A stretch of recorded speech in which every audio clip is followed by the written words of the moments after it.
তিনিটা পথ দুৰ্ঘটনাত তিনিজনৰে মৃত্যু।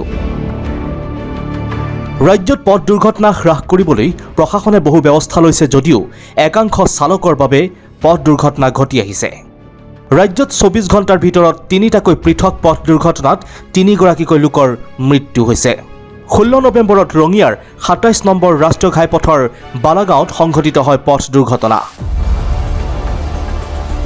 গুৱাহাটী অভিমুখে যাত্ৰা কৰা এখন 4চকীয়া বাহনে এখন স্কুটাৰক মহতিয়াই নিয়ে। 4চকীয়া বাহনৰ খুন্দাত 2 স্কুটাৰ আৰোহী 100 মিটাৰ পৰ্যন্ত চুচৰি যায়। স্কুটাৰৰ 2 আৰোহী আছিল পিতৃ আৰু জীয়ৰী। দুৰ্ঘটনাত থিতাতে নিহত হয় মৌচুমী ৰহমান নামৰ এগৰাকী মেধাৱী ছাত্ৰী। মৌচুমী ৰহমান হৈছে ভট্টদেৱ বিশ্ববিদ্যালয়ৰ ছাত্ৰী। ইপিনে সংকটজনক অৱস্থাত চিকিৎসাধীন পিতৃ মুকুটিৰ ৰহমান। জানিব পৰা মতে পিতৃ আৰু কন্যাৰ ৰঙিয়াৰ পৰা নগাঁৱত অধ্যয়নৰত কৰি থকা ভগ্নীৰ খবৰ ল'বলৈ গৈছিল। AS01BE 4546 নম্বৰৰ স্কুটাৰখনেৰে ৰাষ্ট্ৰীয় ঘাইপথৰ ডিভাইডাৰ পাৰ হওঁতে অচিনাকি বাহনৰ চালকে খুন্দিয়াই পলাই যায়। শুনক প্ৰত্যক্ষদৰ্শী আৰু নিহত ছাত্ৰীৰ আত্মীয়ৰ ভাষ্য।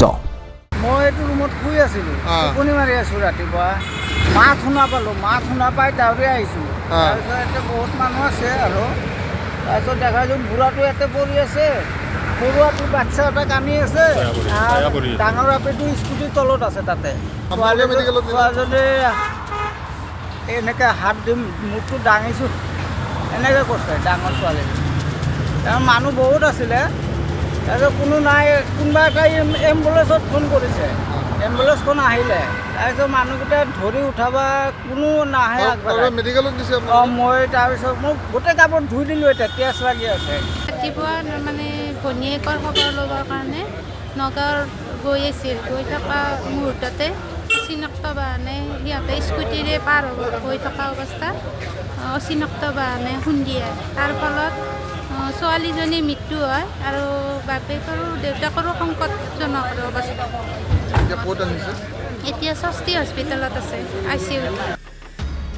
দুৰ্ঘটনাক লৈ ৰঙিয়াৰ যান বাহন আৰক্ষীয়ে তদন্ত চলাই আছে যদিও বাতৰি যুগটোৱাৰ সময়লৈ দুৰ্ঘটনা সংঘটিত কৰা চালক আৰু বাহনৰ সন্ধান উলিয়াব পৰা নাই আৰক্ষীয়ে। ইপিনে দ্বিতীয়টো দুৰ্ঘটনা সংঘটিত হ'ল মৰিগাঁও হাবিবৰঙাবাৰীত।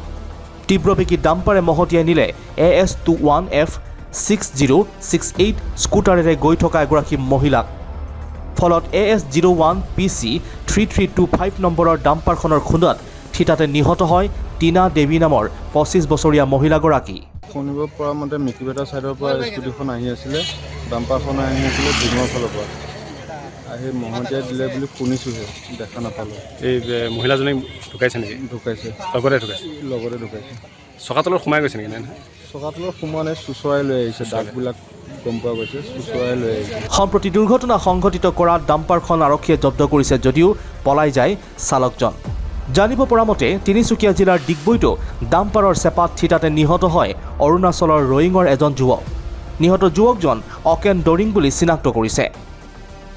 ডিগবৈৰ যশোদা হলস্থিত NCC কাৰ্যালয়ৰ পৰা গৈ থকা অৱস্থাত দুৰ্ঘটনা সংঘটিত হয়।